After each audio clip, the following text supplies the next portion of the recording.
For our penultimate presentation, Heather Gring. Heather Gring is the archivist at the Birchfield Penny Art Center in Buffalo, New York. In 2008, she received her BA with honors in art history from Buffalo State.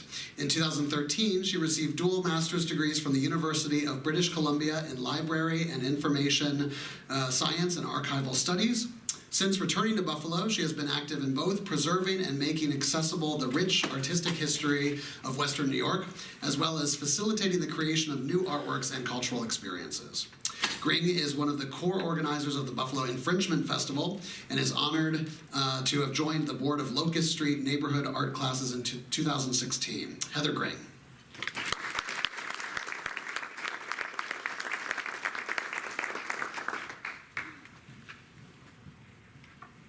Thank you very much, everyone.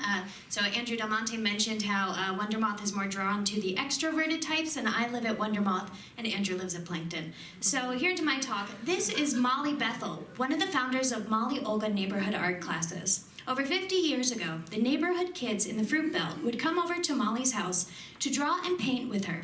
When the program expanded beyond the capacity of her home, Molly started an after-school art program at St. Philip's on the east side.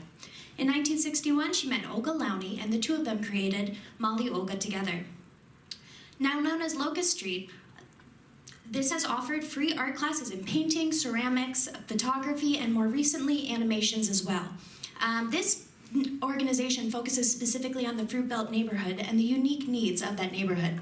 This here is one of the teen assistants. They also offer teenage and adult classes, and the cool thing about the teen assistants is those who show up the most will be hired to help with classes, and they also do all sorts of like college training prep and things like that.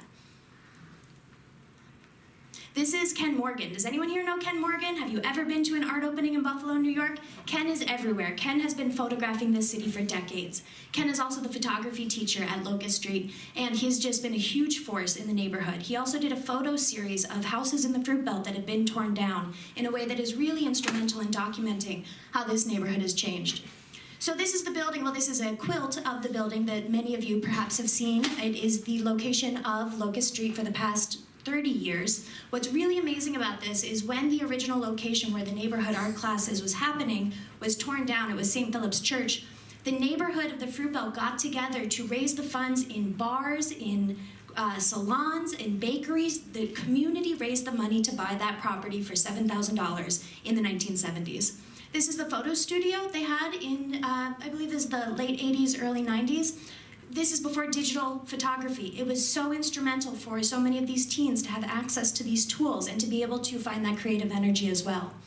This is Juan Cavazos. He's a really fascinating person who was a migrant worker himself. He found his creative vision through Locust Street and later on went on to get his BA in art illustration from RIT. He then went and used his skills that he developed at Molly Olga to work with migrant communities and help them develop their creativity as well.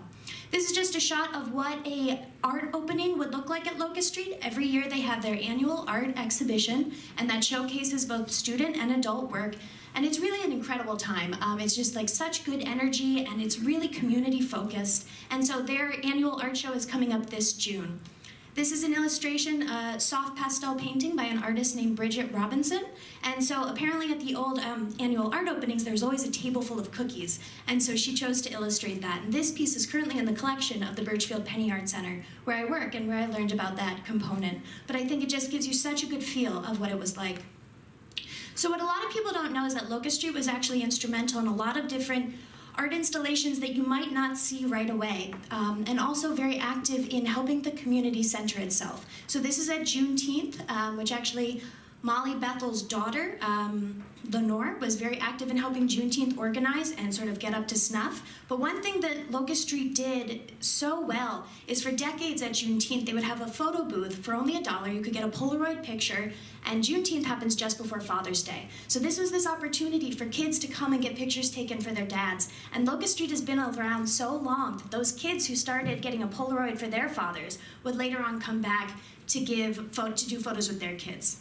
One cool thing about Locust Street is that in the evenings they would let their space be used by the Colored Musicians Club. And I see this as a really instrumental, symbiotic relationship that the Colored Musicians Club performers would then later on play at Locust Street events and things like that. And this is a way that the community supported each other. Again, here are Colored Musician Club musicians performing at an opening, and what I love is just the artwork everywhere. It's just very similar to even Bridget Robinson's illustration earlier on. This goes faster than I thought. So one project that many people don't know about is over at the Apollo Theater on Jefferson and Utica. In the mid to late 1990s, Locust Street received a commission to decorate hundreds and hundreds of ceramic tiles to then be installed in the entryway of the Apollo Theater, which today is the Apollo Media Center. But so for a year and a half, all over Buffalo, everyone showing up were trained in how to paint these ceramic tiles. And if anyone here has ever met Molly Bethel, she is a very focused and intentional woman who has a certain way of doing things. And these kids weren't just like hand painting, like finger drawings. They were taught the structures of art illustration and how to mix the colors appropriately. Another project that many people didn't know about is an initiative with one of the first hospitals that was in the medical campus. This is the early 90s, it might be Buffalo General. But when they were building the hospital, the developers worked with Locust Street and actually commissioned Locust Street to develop wooden panels as well to be installed on the chain link fence to show that they were invested in the community and that they were connecting with the community and wanted to be a part of it. And I think this is a very important thing to remember, especially as the Fruit Belt is experiencing some of the most pronounced gentrification that is happening in the city. And I think we need to look at how, at that point, it was a different relationship, and that we need to make sure that we're looking to those roots as we continue to develop, and as Buffalo continues to develop in the Fruit Belt, and make sure that the people who were there for a long period of time are still kept at the forefront of further developments. So thank you all very much. This, I believe, is my last slide.